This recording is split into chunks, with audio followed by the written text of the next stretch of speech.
नमस्ते दोस्तों, स्वागत है आपका हमारे इस YouTube चैनल में। और आज हम बात करने वाले हैं जो हमारा एजुकेशन है आज के समय में कितना नीचे गिर चुका है और कितना ऊपर बढ़ चुका है। तो आज हमारे कुछ मेजर पॉइंट्स है, उसके हम बारे में पहले आपको बताएंगे। कुछ मेजर पॉइंट जैसे स्कूल्स है, चाइल्ड्स है, और इन दोनों के बीच में हम एक संबंध जोड़ेंगे कि आखिर कैसे एक बच्चा जो है काफी हायर एजुकेशन प्राप्त कर पा रहा है और एक बच्चा जो है जो एजुकेशन प्राप्त करते करते पढ़ाई छोड़ देता है और सफल नहीं हो पाता है। पहले जो फैक्टर है हमारे स्कूल के बारे में समझेंगे। स्कूल्स भी दो प्रकार के हमारे देश में हैं, दो तरह के हैं। पहला स्कूल प्राइवेट स्कूल से, दूसरा स्कूल से गवर्नमेंट स्कूल से। प्राइवेट स्कूल्स के बारे में अगर हम समझे, ऐसे समझे स्ट्रक्चर जो है हमारे जो स्कूल्स के जो स्ट्रक्चर संविधान में लिखा है ऐसा कि हम कोई भी अगर स्कूल खोलें तो एक तरह की समाज सेवा है, लेकिन समाज सेवा के नाम पर सिर्फ लोगों को बेवकूफ बनाया जा रहा है और फीस और स्कूल का स्ट्रक्चर दिखाकर सिर्फ पेरेंट्स से फीस लिया जाता है। जैसा कि आप जानते हैं स्कूल्स में बहुत सारे अलग अलग प्रोग्राम्स होते रहते हैं, फीस स्ट्रक्चर हर साल बढ़ा दिया जाता है और इससे काफी एक बच्चे को जो पढ़ता है, जो कि नीचे स्तर का बच्चा, जो मिडिल क्लास फैमिली या फिर गरीब बच्चा उस स्कूल में प्राइवेट स्कूल में पढ़ता है, उसको काफी दिक्कत का सामना करना पड़ता है। इसीलिए वो आगे जाकर पढ़ाई छोड़ना पड़ता है। जो लोन लेकर पढ़ाई करता है उसको पढ़ाई लेकर छोड़ना पड़ता है।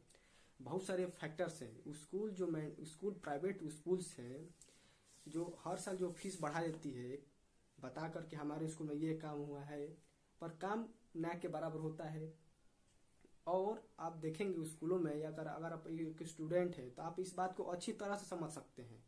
हमारे स्कूल में अगर आप फीस नहीं जमा करते हैं तो आप क्लास के बाहर लाइन लगाना पड़ता है और भी बहुत सारी फॉर्मेलिटी जो स्कूल मांगती है आपसे आप अधिक फीस। जैसे मान लीजिए अगर आप एडमिशन कराते हैं तो आपको जो फीस है, पहले फीस लिया जाता है और एग्जाम का भी फीस ले लिया जाता है। लेकिन जो एग्जाम जिस हिसाब से कराना चाहिए उस हिसाब से एग्जाम नहीं होता है। मान लीजिए लॉकडाउन हुआ तो उस लॉकडाउन में फीस तो पहले ले लिया गया लेकिन पढ़ाई कुछ नहीं हुई, लेकिन फिर भी लोग फीस दिए और स्कूल ली भी। एग्जाम फीस के बाद एग्जाम फीस तो ऐसे ही करे, मान लो एग्जाम हुआ नहीं कुछ, वो एग्जाम भी बिना मतलब का फीस ले ली। तो ऐसे बहुत सारे फैक्टर हैं जो प्राइवेट स्कूल आपसे सिर्फ पैसा लेती है। हाँ, मानते हैं इस बात को कि वो अच्छा एजुकेशन देती है, गवर्नमेंट स्कूल से बेहतर एजुकेशन प्रोवाइड कराती है एक बच्चे को।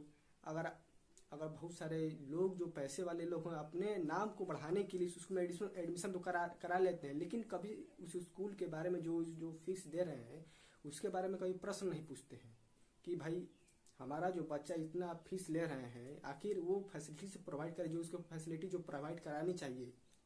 और इसी तरह से हर स्कूल देखेंगे दिन पर दिन इंग्लिश मीडियम स्कूल खुले जा रहे हैं, हिंदी मीडियम ना के बराबर ही खुल रहे हैं।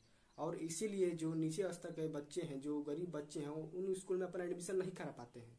यही मेन कारण है। अगर हम गवर्नमेंट स्कूल्स के बारे में देखें तो गवर्नमेंट स्कूल्स के बारे में स्ट्रक्चर अच्छा हो रहा है, टीचर्स भी अच्छे, उनकी सैलरी भी अच्छी दी जा रही है, लेकिन जो उनको शिक्षा देनी चाहिए वो शिक्षा वो टीचर्स प्रोवाइड नहीं कराते हैं।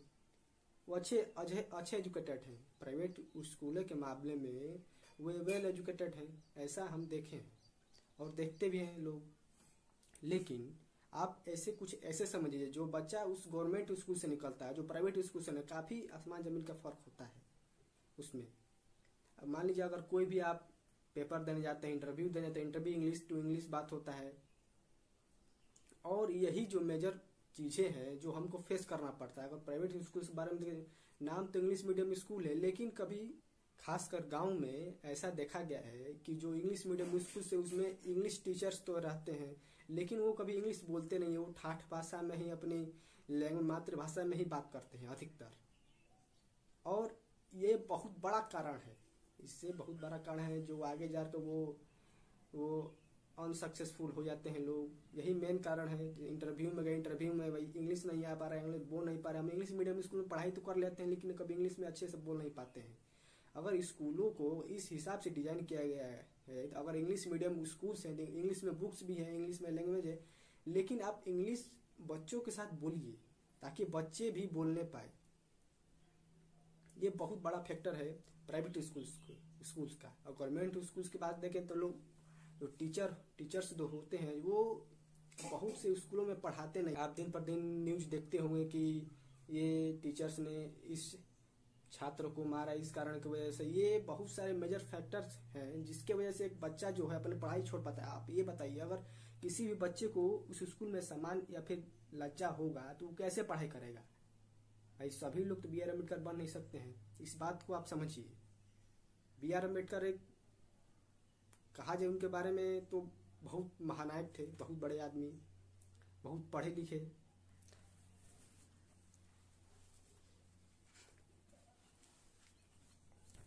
उनका सम्मान अपना देश कभी नहीं किया। तो अमेरिका गए पढ़ने के लिए, तो अमेरिका उन्हें खूब पढ़ाया। तुम पढ़ने, उन्हें कहा, अमेरिका ने कहा तुम पढ़ने बहुत अच्छे हो, तुम खूब पढ़ो। तो ऐसे अगर हमारा देश भी हो जाए तो सोचिए कितना होगा। पढ़ाई एजुकेशन इस लेवल तक पहुंच जाएगा कि हम आसमान छू जाएंगे। विश्व से आप सुनते आए हैं, अरे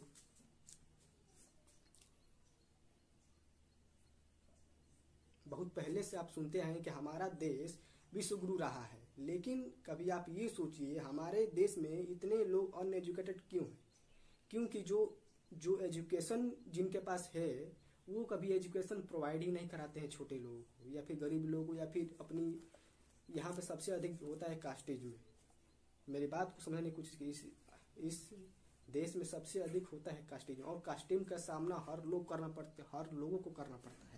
तो हम अपने दूसरे पॉइंट की बढ़ते हुए करते हैं चाइल्ड की तरफ। एक चाइल्ड जो बच्चा है जो स्कूल से निकलता है, प्राइवेट स्कूल से गवर्नमेंट के स्कूल से, वो कैसे अपने पढ़ाई में कैसे संघर्ष करता है और कैसे अनसक्सेसफुल या सक्सेसफुल होता है। एक चाइल्ड जो है, बहुत से चाइल्ड जो है 8 पास के बाद ही अपने काम में लग जाते हैं। और गरीब लोगों की हम बात करें तो वो अधिक पढ़ना नहीं चाहते, क्योंकि उनका मानना ये है कि अधिक पढ़ लिख कर क्या करेंगे जब हमको यही काम करना है। ये खासकर उनके पेरेंट्स का मानना है। अगर पेरेंट्स ये सोचेगी तो उनका परिवार कभी बढ़ नहीं पाएगा, कभी एजुकेट हो नहीं पाएगा। ये मेजर फैक्टर है। और मिडिल क्लास फैमिली की बात करें तो वो पढ़ाई जो करते हैं प्राइवेट स्कूल में लेकर लोन पे करते हैं, वो लोन चुका नहीं पाते हैं, इसके लिए वो ड्रॉप आउट हो जाते हैं कॉलेजेस से। ये भी मेजर फैक्टर है।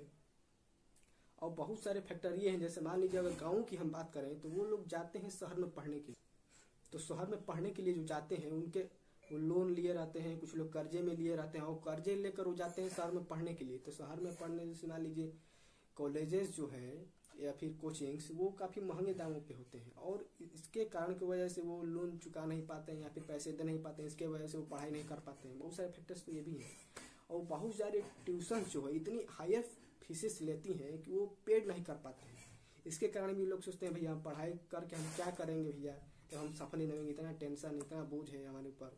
इसके कारण से भी वो नहीं पढ़ाई कर पाते। ये बहुत सारे फैक्टर्स हैं हमारे इंडिया के ऊपर जिससे लोग पढ़ाई नहीं कर पाते हैं।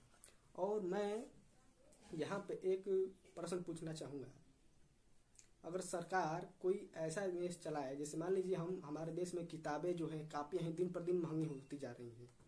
अगर अगले 5 सालों का अगर आप आंकड़ा निकालेंगे, जो कापियों के दाम है 20 से 30% तक बढ़ चुके हैं।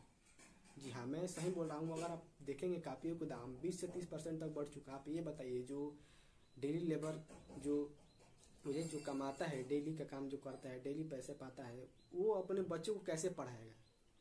आप इस हिसाब से सोचिए। अगर सरकार कोई चलाए, कोई स्कीम चलाए जिसके वजह से वो गरीब आदमी पढ़ पाए, लेकिन इतनी टैक्सेस जो है पढ़ाई जा रही है किताबों पे, कापियाँ पे, किस लिए? एजुकेशन हमेशा सस्ता होना चाहिए ताकि हर गरीब से गरीब बच्चा जो है पढ़ाई करने पाए। और इसका एक और कारण है कि जो हमारा अवेयरनेस है, जो हम नहीं जानते हैं। जैसे मान लीजिए अगर हम गांव में रहते हैं तो हम गांव में जो कोचिंग्स हैं काफ़ी कम ही अवेलेबल होती हैं। हमको दूर जाना पड़ता है। दूर जाने की मान लीजिए वहाँ पर रूम लेना पड़ेगा, रूम का अलग भाड़ा देना पड़ेगा। भैया भाड़ा के लिए पैसा चाहिए, पैसा है नहीं तो पढ़ाई कैसे करेंगे? सबसे मेजर फैक्टर तो यही है। हम गरीब लोगों को, बहुत सारे गरीब इसीलिए नहीं पढ़ पाते हैं, यही सबसे मेजर फैक्टर है।